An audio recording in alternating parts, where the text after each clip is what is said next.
हे तुम्ही ज्या बाकीच्या गोष्टी आमच्या समोर घडताय त्या खरंच केल्या तर जमतील. अहो या कराव्याच लागतात. धर्मानं सांगे, आपलं धर्मशास्त्र सांगतं ते विज्ञानाला सुद्धा हेवा वाटेल इतकं भारी आहे. त्यामुळं मग आपला जो प्राण आहे,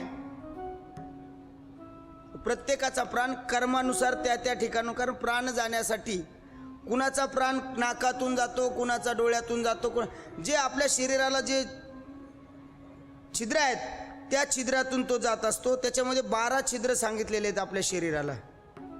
हे 12 छिद्र आहेत. त्यामध्ये कान, डोळे, नाक, जीभ, दात, बेंबी, नखे, गुदद्वार, जनेंद्रिय आणि सूक्ष्म नसा, कातडी आणि अंगावरचे केस. बघा 3.5 कोटी रोम आहेत आपल्या अंगावर. किती? 3.5 कोटी. आणि डोक्यावर केस किती आहेत? 7 लाख. आपल्या शरीरामध्ये रक्तवाहिन्या आहेत. शरीराला जर मुख्य 12 द्वार सांगितले तर बाकीचे तर 3.5 कोटी रोम आहेत. प्रत्येकाला द्वार आहेत, खिंडी आहेत. तुम्हाला गणित सांगतो बघा, लक्षात आलं तर. आपल्या शरीरामध्ये रक्त हे रक्तवाहिनीतून सुद्धा जातं आणि आपल्या शरीरामध्ये रक्त रक्तवाहिनीच्या बाहेर सुद्धा असतं. बघा तुम्हाला लक्षात येतं का गणित? मार लागला की रक्त निघतं ना, पण जास्तच रक्त निघायला लागलं, लोक काय म्हणतात शिरावर मार लागला. कशावर? शिरावर. म्हणजे शिर एखादी नष्ट किंवा तुटली, चिरली, फाटली तर त्याच्यातून रक्तप्रवाह आधी होतो. म्हणजे काय तर आपल्या शरीरामध्ये मग महाराज, अहो रक्त जर शरीराच्या जर नसाच्या बाहेर असेल तर ते बाहेर काय येत नाही हो. तर आपल्या शरीराला एक आवरण आहे. काय आहे? हे कातड. खरं सांगू, हे कातड जर काढलं ना, माणूस माणसाला बघू शकणार नाही, इतका विद्रूप आहेत बरं आपण. ह्या कातड्यामुळं तरी बरं आहे. हे आपल्याला कवर आहे, प्रोटेक्शन म्हणून दिलेलं. हे आपल्याला सुरक्षा कवच आहे. पण याला एवढे छिद्र आहेत. आपल्या शरीरामध्ये जे रक्त असतं त्या रक्तामध्ये पेशी असतात. पेशीचे 2 प्रकार आहेत. एक पांढऱ्या पेशी आहेत आणि दुसऱ्या हिरव्या पेशी. लाल पेशी आहेत आणि पांढऱ्या पेशी आहेत. पांढऱ्या पेशी हा संरक्षण करायचं काम करतात. त्याला संरक्षण पेशी म्हणतात. कारण त्या आपल्यावर जर आपल्याला काही आजार जर होत असेल तर त्या आजारावर किंवा एखादा रोग आपल्या शरीरावर जर आक्रमण करत असेल तर त्याचा प्रतिकार करण्याचं काम ह्या पांढऱ्या पेशी करतात.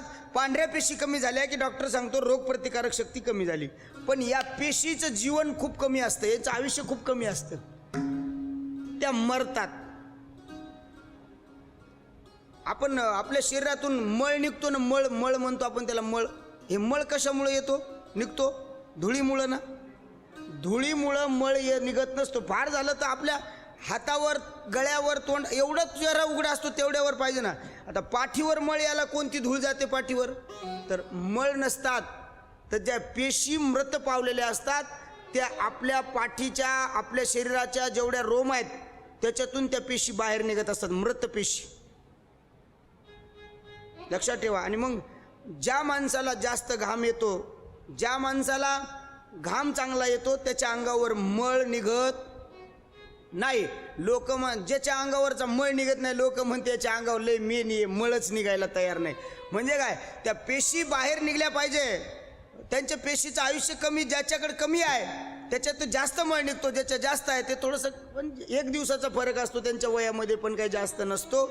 म्हणून ही शरीर रचना सुद्धा किती भयावह आहे. बाहेरचं आवरण जर काढलं तर आपण शरीराकडे बघू सुद्धा शकत नाही. मग एवढं जर हे शरीर, आणि शरीर काय माहीत आहे, बाहेरून दिसायला जरी चांगलं आहे तरी संताच्या नजरेत त्या शरीराचं वर्णन काय आहे? शरीराला महाराज चांगलंही म्हणतात आणि शरीराला वाईटही म्हणतात. पहिलं शरीर कसं आहे? म्हणले शरीर चांगलं आहे. शरीर उत्तम चांगले, शरीर सुखाचे घोषिले, शरीरे साध्य होय केले, शरीरे साधिले परब्रह्म. शरीर हे सुखाचं घर आहे. शरीरानं पाहिजे ते आपल्याला मिळवता येतं. शरीरे साधिले परब्रह्म. का? कारण याच नरदेहा देवाचं भजन घडतं ना.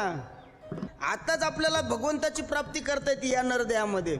आणि जर इथं जर आपल्या लक्षात नाही आली, चुकली या वर्म फेरा पडे, मग पुन्हा पुन्हा पुन्हा पुन्हा आपल्याला 84 लक्ष योनीमध्ये फिरावं लागतं. काय काय जन्म घ्यावा लागतात महाराज. आपण बघताना बघतो ना, डुक्कर नालीत जातं, काय ते घाण आपल्याला वाटतं काय घाण आहे, हे ओळखून घ्या. जर या देहात जर आपण आपला देव आपला करून घेतला नाही, आपण जर आपला उद्धार करून घेतला नाही, तर पुन्हा एका तरी जन्मात आपण कोण्या तरी शेणातले किडे झालेले असू, आपण घाणीतल्या आळ्या झालेल्या असू. आळ्याला पण शेपटी आहेत, पण माणसाला आहेत का? नाही. काही शेपटीच्या आळ्या आहेत, लक्षात ठेवा.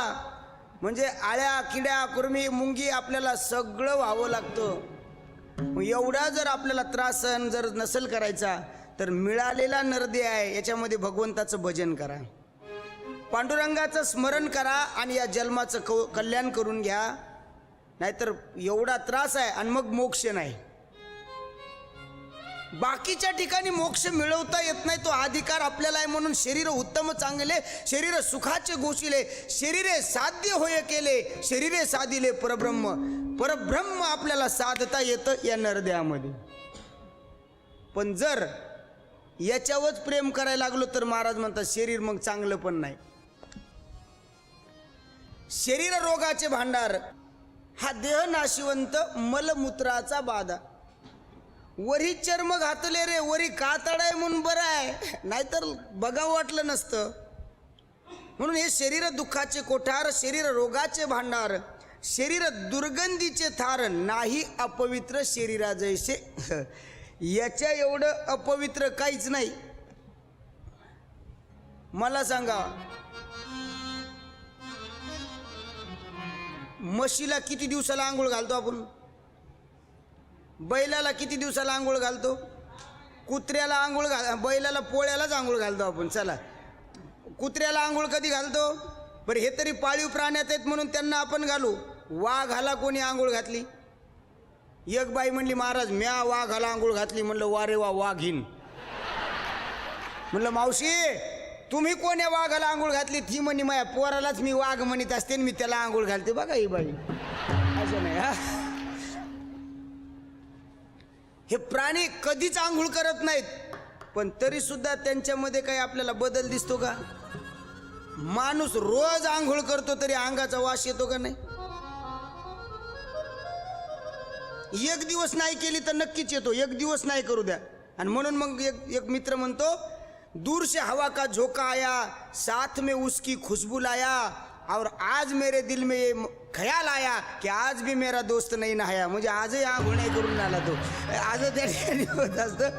म्हणून मला एवढं सांगायचं आहे की शरीर तुकोबर आहे, यामध्ये खूप छान सांगतात महाराज. नाटाचा अभंग आहे तुकोबरायचा.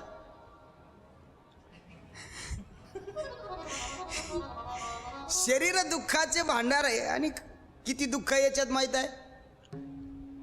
काही ना काहीतरी दुखतच राहतं महाराज माणसाचं. चालता बोलता रोगीट आहे, अनेक प्रकारचे रोग आहेत.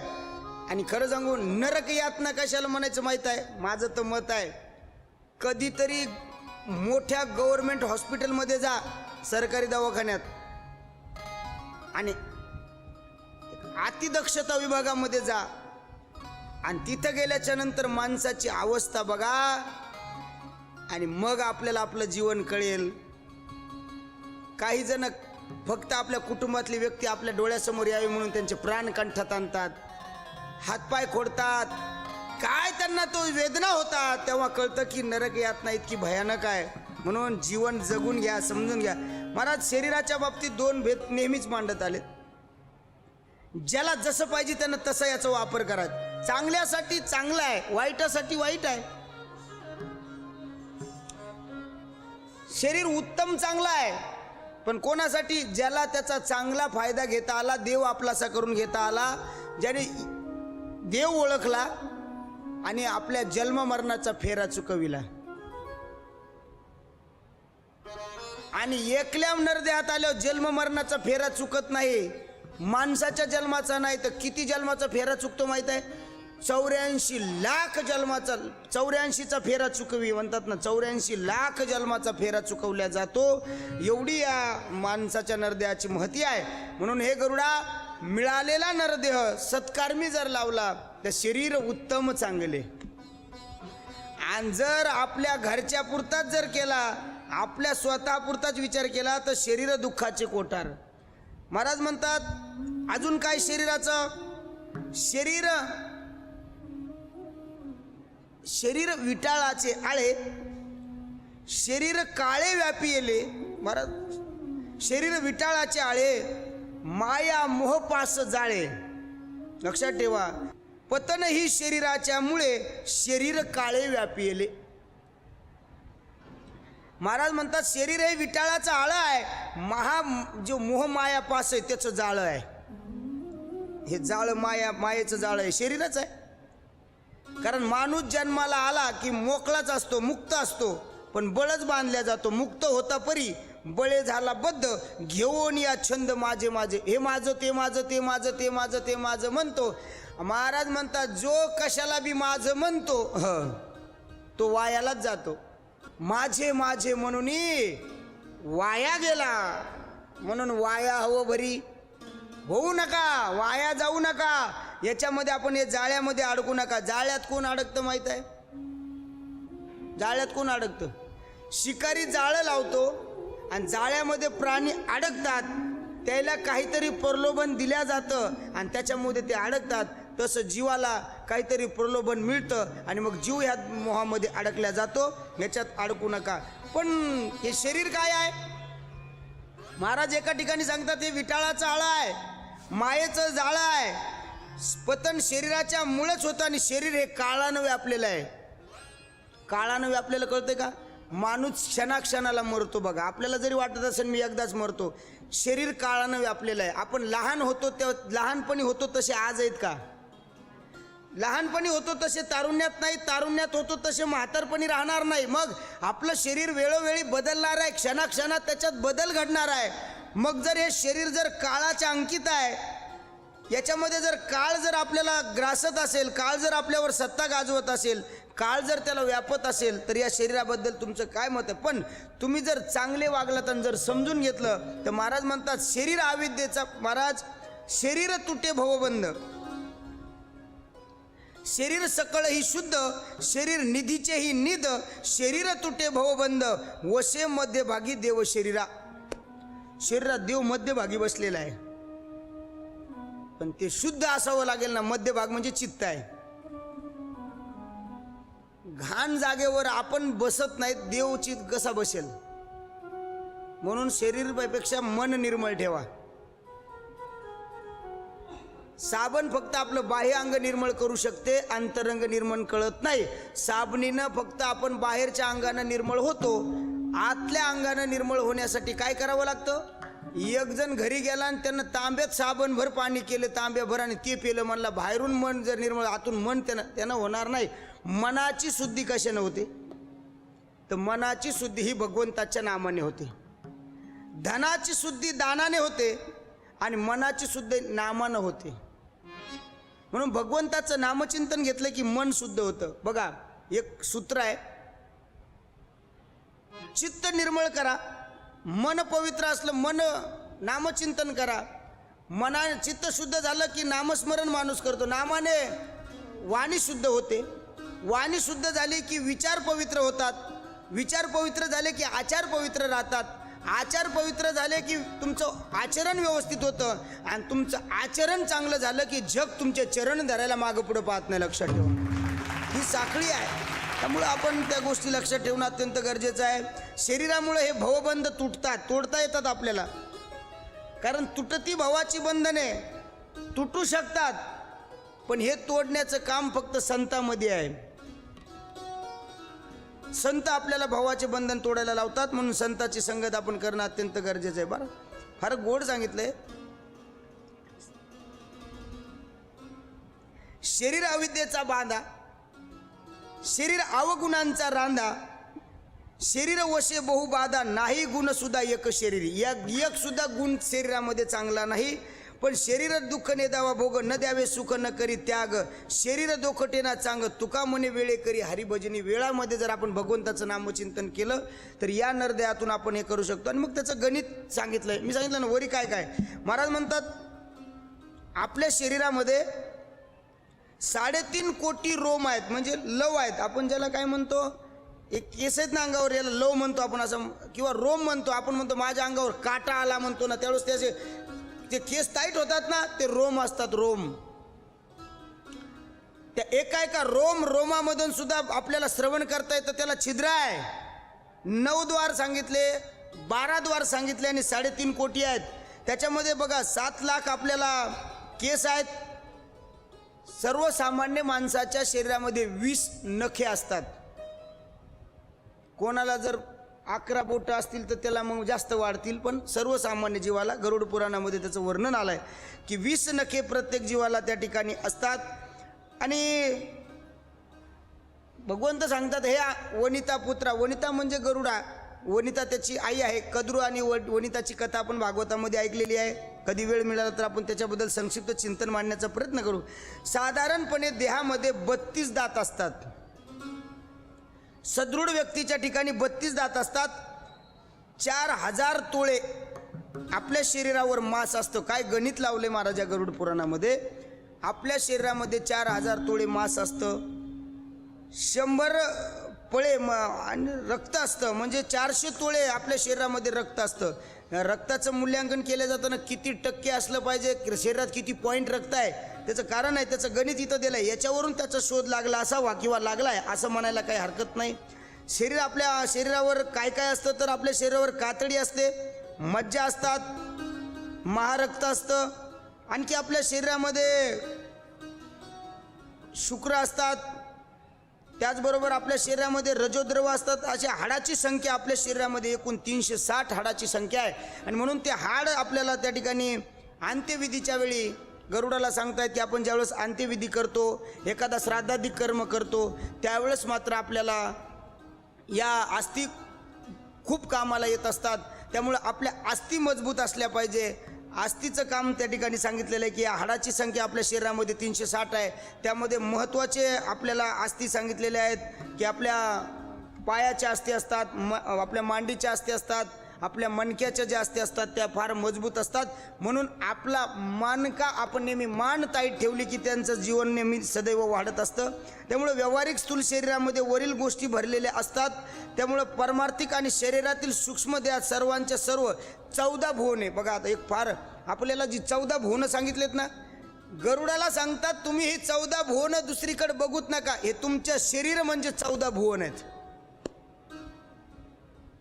आज आपल्याला या गरुड पुराणाच्या माध्यमातून ह्या 14 भुवन आपल्या शरीरात कसे आहेत त्याचं चिंतन मांडायचं. मग 14 भुवन कसे आपल्या शरीरामध्ये जर आपण लक्षपूर्वक ऐका आपल्या लक्षात येईल. या परमार्थिक देहात 6 चक्र आहेत. शिवाय या ब्रह्मांडात जेवढे म्हणून गुण वर्णिलेले आहेत तेवढे सर्व गुण या शरीरात भरलेले आहेत.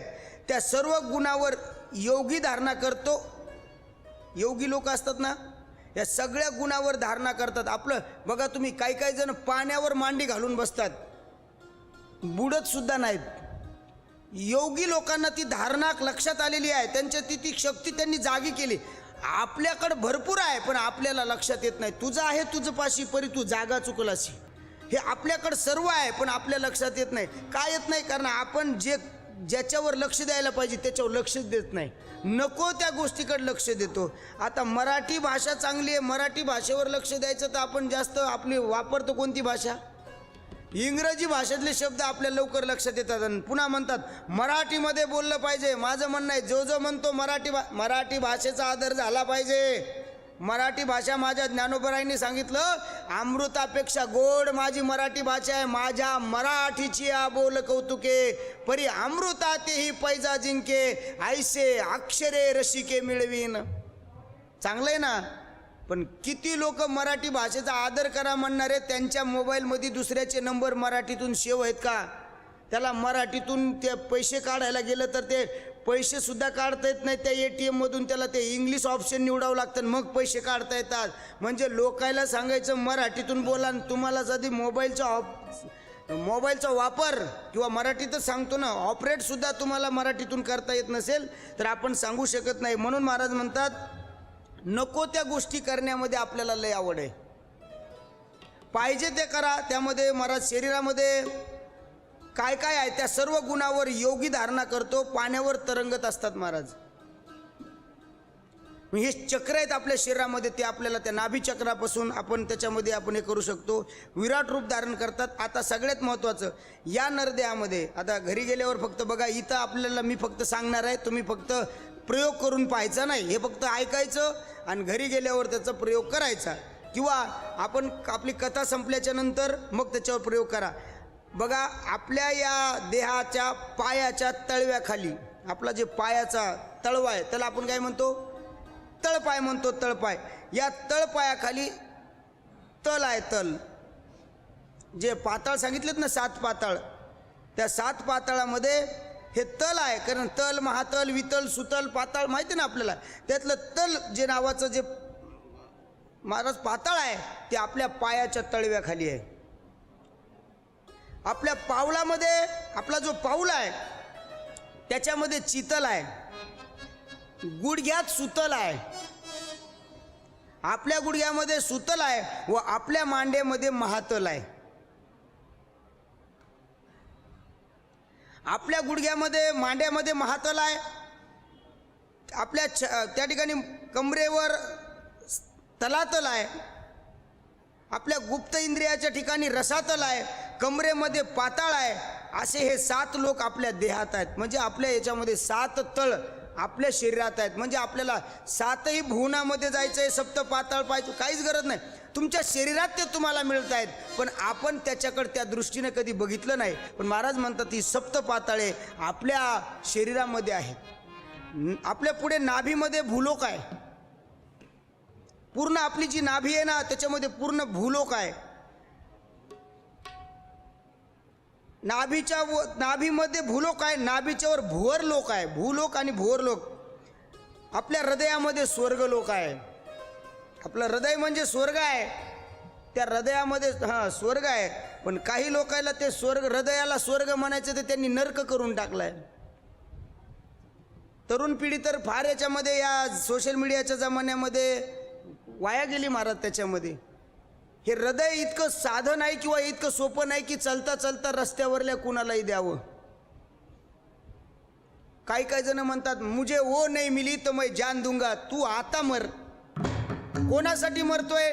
मुलानं मुलीसाठी, मुलीनं याच्यासाठी मरणं याला प्रेम म्हणत नाहीत. प्रेमाची व्याख्या समजून घ्या. आमच्या लहानपणी आमच्या मित्रांनी मला एक खूप सुंदर एक शेर म्हणून दाखवला होता. मला फार आवडायचा तो म्हणला, अरे तैरना है तो नदी समंदर में तैरो, इन नदियों में क्या पड़ा है.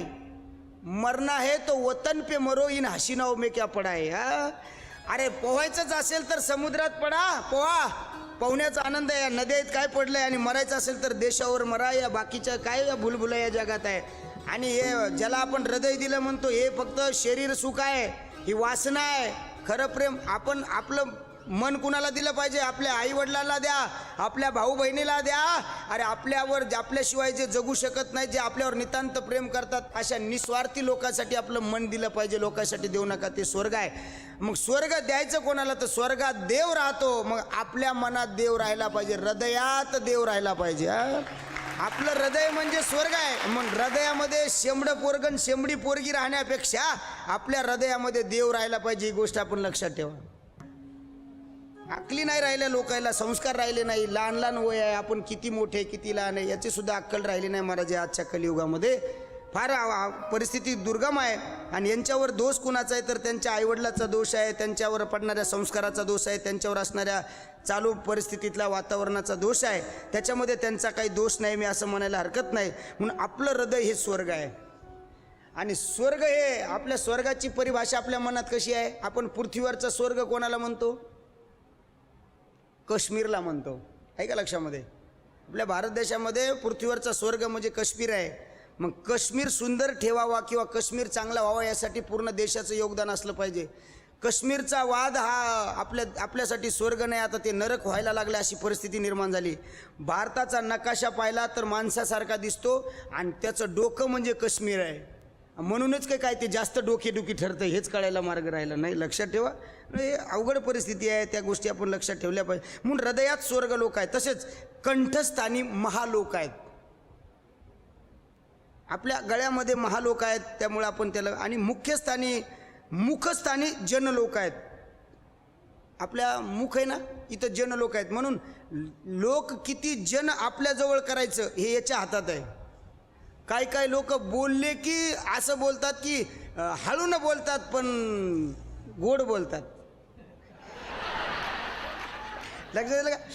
हळून बोलतात पण गोड बोलतात. मराठी त्याचं जर वाक्यात जर सांगायचं तर असं म्हणतात की धीरे धीरे बोल, मिठे मिठे बोल. आलं का लक्षात?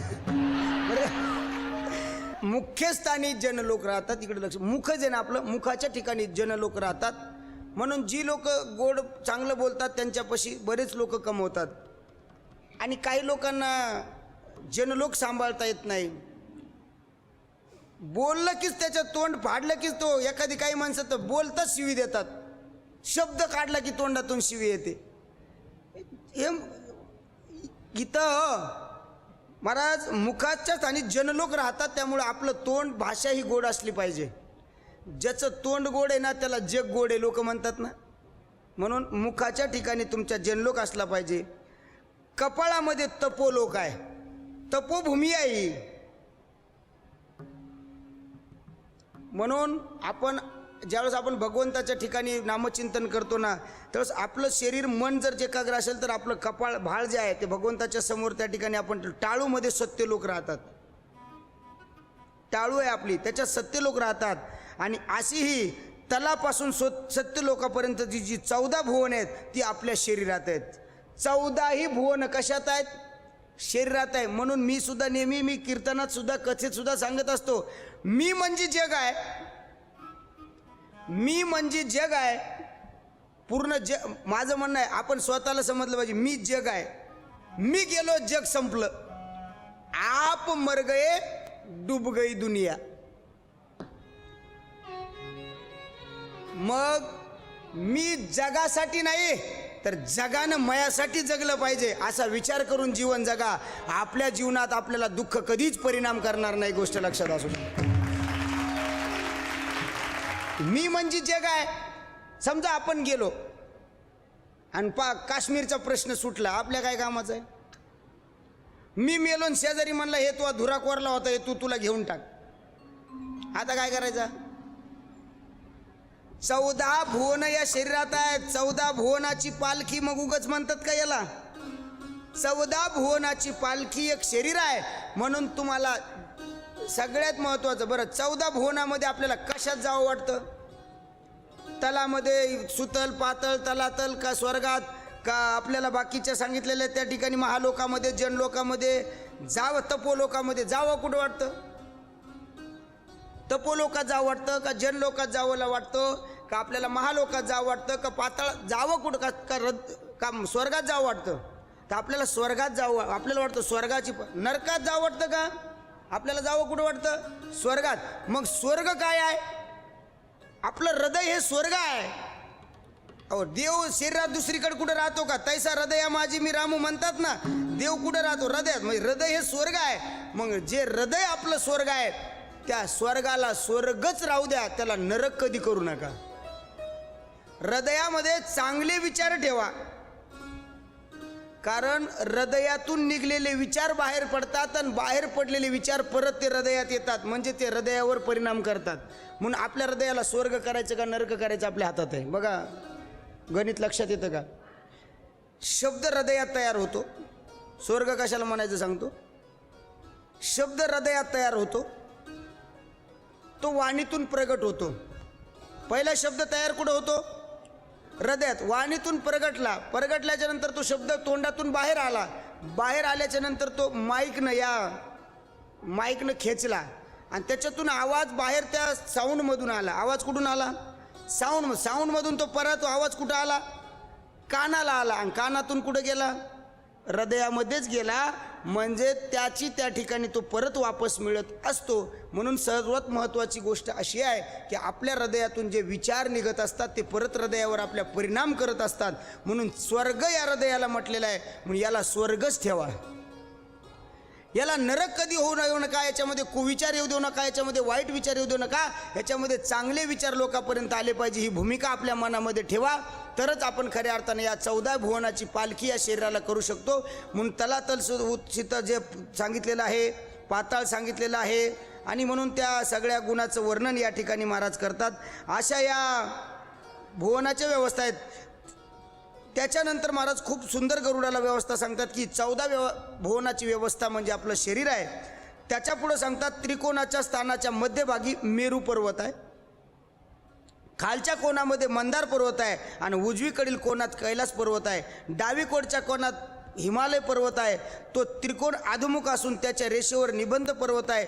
उजव्या बाजूच्या रेषेत गंधमादन व डावीच्या रेषेकडे रणामचल आहे. असे 7 पर्व या परमार्थिक सूक्ष्म देहामध्ये आहेत. आपल्या शरीरामध्ये हे 14 भुवने तर आहेत, पण ही जी सप्त पर्वत आहेत, जी आपण जे सप्त पाताळ सांगितली, ही जी सप्त पर्वत आहेत ती सुद्धा आपल्या शरीरामध्ये आहेत. आणि 7 दीपाची स्थानं सुद्धा आपल्या शरीरात आहेत. 7 दीप आहेत ना, ही जी 7 आपल्यामध्ये दीप सांगितलेली आहेत, त्याच्यामध्ये आपल्या हाडामध्ये जंबूदीप आहे. हाडामध्ये काय आहे? जंबूदीप आहे. मज्जा जे आहे त्याच्यामध्ये शाकद्वीप आहे. मासामध्ये कुशद्वीप आहे. गरुड पुराणाने आपल्याला जगत सांगून टाकलंय. अरे आपण म्हणजे सगळं आहे, ब्रह्मांड मीच आहे, भूतल पाताळ तलातर सगळं मीच आहे. माझ्याशिवाय. आणि माझं म्हणणं आहे, मी मला कमी समजायचं नाही का? उद्या जर तुम्हाला म्हणलं तू कोण आहे, म्हणायचं मी सप्तपुऱ्या मीच आहे, सप्त पाताळ मीच आहे, 14 भुवन मीच आहे, आणि हे 7 द्वीप आहेत ते मीच आहे. ते म्हणते तुला कोण म्हणलं? तर तुम्ही म्हणायचं खटोळ प्रतिष्ठानला गरुड महापुराण चालू होतं भाईश्रींच्या रौप्य महोत्सवानिमित्त, त्यांच्या अभिष्टचिंतन सोहळ्यानिमित्त. तिथे एक परभणीचा महाराज आला होता. ते महाराजांनी आम्हाला सांगितलं. लोक मला विचारतील तुम्ही कस काय सांगितलं? मी म्हणेल कस काय सांगितलं म्हणजे गरुड पुराणात दिलेलं वर्णन आहे म्हणून सांगितलं. ज्या देहामध्ये सगळं काही सामावलेलं आहे, ही ताकद गरुड पुराणानं आपल्यामध्ये दिलेली आहे. आता ही आपण सोबत घेऊन जगायचं. मी म्हणजे जग. कोणाला बोलू द्यायचं नाही, त्याला म्हणायचं तू गप, अख्खं जग मीच आहे. कवर तो विचार करीन हे असं कसं काय म्हणाले. मग ते बी एकदा गरुड पुराण ऐकेल, आणि त्यानं गरुड पुराण ऐकल्यावर त्याच्या लक्षात येईल की हे जग म्हणजे मी आहे. आणि मग ते जर म्हणला हो तू एक जग मी एक जग, म्हणायचं दोन्ही जग मिळून आता भांड झालं. आपण मी जग आहे असं त्या ठिकाणी आपला भाव असला पाहिजे. कारण गरुड पुराणामध्ये त्याचं वर्णन आलंय. कातडीमध्ये शाल्मद्वीप आहे, केसामध्ये गोमेद्वीप आहे, आपल्या नखामध्ये पुष्करद्वीप नावाचं त्या ठिकाणी महाराज द्वीप आहे. अशी रचना आहे. आता 7 समुद्र कुठे आहेत? आपल्या शरीरात 7 समुद्र सुद्धा आहेत. माणूस खारट बोलायला लागला की समजायचं हे इकडे समुद्र निघाला बाहेर, याचा वाणीतून बाहेर. 7 समुद्र कसे आहेत याची रचना आपल्याला पुढच्या भागामध्ये बघायचं आहे. बघता बघता गरुड पुराणाच्या आपण आजच्या या 9व्या दिवसाच्या भागाच्या समाप्तीकडे आलेलो आहोत. अतिशय गोड वातावरणामध्ये आपण या गरुड पुराणाचं चिंतन, शरीर काय आहे, देह काय आहे, आपण काय आहेत, मी काय केलं पाहिजे, काय केलं नाही पाहिजे, मृत आत्म्याच्या ठिकाणी आपण काय केलं पाहिजे, नरक कशाला म्हणतात, स्वर्ग कशाला म्हणतात, दान धर्म करताना कुणाला करावं, कुणी करावं, कसं करावं, कुठं करावं, किती करावं, केव्हा करावं, करणं गरजेचं आहे का, याच्या सगळ्या गोष्टीचं वर्णन आपल्याला या गरुड पुराणामध्ये पाहायला मिळालं. असं म्हणतात की आनंदाचे दिवस कधी निघून जातात कळत नाही. बघता बघता आपल्या या कथेचे 9 दिवस या ठिकाणी समाप्तीकडे झालेले आहेत. आता उद्याचा आपला एक शेवटचा भाग आहे. तो भाग बघून आपल्याला या गरुड पुराणाचे विचार आपल्यापर्यंत पोहोचलेले आहेत. या गरुड पुराणाचे विचार आपल्याजवळ ठेवा. मी म्हणजे जग आहे, मी म्हणजे पूर्ण परिपूर्ण आहे, माझ्यापाशी स्वर्ग आहे. उलट जो देव स्वर्गात राहतो म्हणतात ते स्वर्गच माझ्या हृदयात आहे. तो तुम्ही ज्या स्वर्गातल्या देवाला पूजता तो देव माझ्या हृदयात राहतो असा भाव ठेवा. आणि देवा जर आपल्या हृदयात राहत असेल तर त्या हृदयाला पवित्र ठेवा, त्या हृदयातले विचार शुद्ध ठेवा, आचार सात्विक ठेवा. आहार विचार आणि व्यवहार तुमचा व्यवस्थित राहिला की जगाचा मालक कधी आपल्या हृदयातून म्हणजे आपल्या स्वर्गातून निघून जाणार नाही आणि आपल्या जीवनाची परिपूर्णता झाल्याशिवाय राहणार नाही. गरुड पुराणाचं महत्त्व एवढंच आहे की आपल्याला चांगलं जीवन जगता आलं पाहिजे. एवढी माहिती आजच्या ठिकाणी आपण या ठिकाणी ऐकलेली आहे. याच ठिकाणी आपल्या आजच्या या कथेला पूर्ण विराम. पुंडलिका वरदे विठ्ठल श्री ज्ञानदेव तुकाराम पंढरीनाथ भगवान की जय. माऊली ज्ञानेश्वर महाराज की, जगद्गुरु तुकाराम महाराज की जय. श्री ज्ञानदेव श्री तुकाराम, श्री ज्ञानदेव श्री तुकाराम, श्री ज्ञानदेव श्री तुकाराम, श्री ज्ञानदेव श्री श्री तुकाराम, ज्ञानदेव श्री तुकाराम, श्री ज्ञानदेव श्री तुकाराम. रे श्री ज्ञानदेव श्री तुकाराम, श्री ज्ञानदेव श्री तुकाराम. आजची कथा खरंच खूप छान झाली. आपलं शरीर खरंच किती अद्भुत आहे नाही का? म्हणजे एक अशी यंत्रणा जी गुंतागुंतीची आहे पण तितकीच सर्वोच्च देखील आहे. भगवंतानं काय छान निर्मिती केली आहे नाही. याबद्दलच या शरीराच्या रचनेबद्दल आज प्रसाद महाराजांनी देखील आपल्याला खरंच खूप उत्तम मार्गदर्शन केलं. सोबत गरुड पुराणामधल्या देखील बऱ्याच महत्त्वपूर्ण गोष्टी आजच्या कथाभागामधून आपण समजून घेतल्या. आता पुढे जाऊया आणि भावार्थ ज्ञानेश्वरी समजून घेऊया. जेणे संग्रामी हरजिंतिला, निवात कवचांचा ठाव फेडिला, तो अर्जुन मोहे कवळीला क्षणा माझी. शास्त्रीजी रामकृष्ण हरी. रामकृष्ण.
हे सनातन धर्मासाठी घातक आहे. कृपा ही योग्यच नाहीत.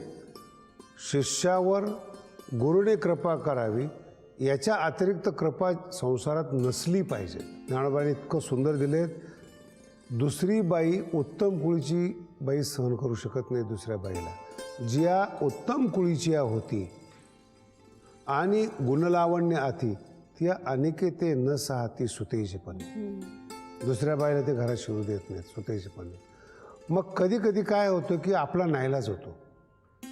आपण नवऱ्याला मारू शकत नाही, आपण अटक करू शकत नाही. त्याने अपमाने निघाले. ती स्वतः विरवृत्ती निघून जाते. बाई तुला ती पसंत आली ना, मी निघून जाते. आणि मग ज्ञानोबाने इतका सुंदर दृष्टांत दिलेला आहे.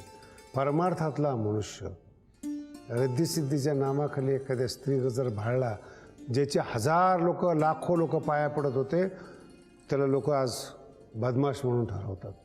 ही कृपा इतकी अवघड आहे, इतकी घातक वृत्ती आहे की पूर्ण भारत नमस्कार करतो आणि आपल्या हाताने ती कृपा आल्यामुळे आपण बर्बाद होतो. सौजन्य व्यवहारात काहीच कामाचं नाहीत. हे अर्जुनाच्या जीवनचरित्रातून शिकण्यासारखं आहे. तो अर्जुन मोहे कवळीला क्षणा माझी, ज्ञानोबाराय म्हणतात. कृपा आली आणि वीरवृत्ती गेल्याबरोबर धनुष्य धरण्याची ताकद हातात राहिली नाही. ज्ञानोबाईची ओवी इतकी सुंदर आहे, न धरी तेची निष्ठाली. ते धरलं नाही, पण ते कधी गळून पडलं ते कळलं नाही. आणि ही ओवी सांगत असताना आजच्या ओवीचा वापर केला ज्ञानोबारायांनी. कोण आहे अर्जुन? संग्रामामध्ये शंकराला जिंकलेला, खरं जेणे संग्रामी हरजिंतीला, जे अदृश्य असणारे राक्षस लोक होते, निवात कवचाचा ठाव पेढीला, पवाडा तुवा केला गंधर्वासी, हे तिन्ही दृष्टांत अमानवीय आहेत. भगवान शंकर, गंधर्व आणि निवात कवच, जो अमानवीय शक्तीशी लढलेला आहे तो माणसाला बघून घायल झाला अर्जुन. इतकी कृपा घातक आहेत, इतका मोह घातक आहेत. आणि आपण आपल्या जीवनाकडे जर पाहिलं ना, आपण कशाचा मोह धरत नाही. मुलाचा मोह, मुलीचा मोह, बंगल्याचा मोह, आणि ही दयनीय अवस्था असते. एका काळात पुरुषार्थ असणारा माणूस. मी असे माणसं पाहिलेत आमच्या बालपणामध्ये, संपूर्ण महाराष्ट्र त्यांची पूजा करत होता. आणि दयनीय अवस्था उत्पन्न झालेली पण मी त्यांना पाहिलेली आहेत. का? ह्या मोहामुळे. निरपेक्ष आहात ना, शेवटच्या क्षणापर्यंत निरपेक्ष राहा. ज्ञानी आहात ना, शेवटच्या क्षणापर्यंत ज्ञानावर प्रेम करा. जिथं तुमचं जरासं तोल गेला की जीवनातला ताल निघून गेला, तुमचा वैभव निघून गेला. ही अर्जुनाची अवस्था. वा. म्हणून 3 अमानवीय शक्तींना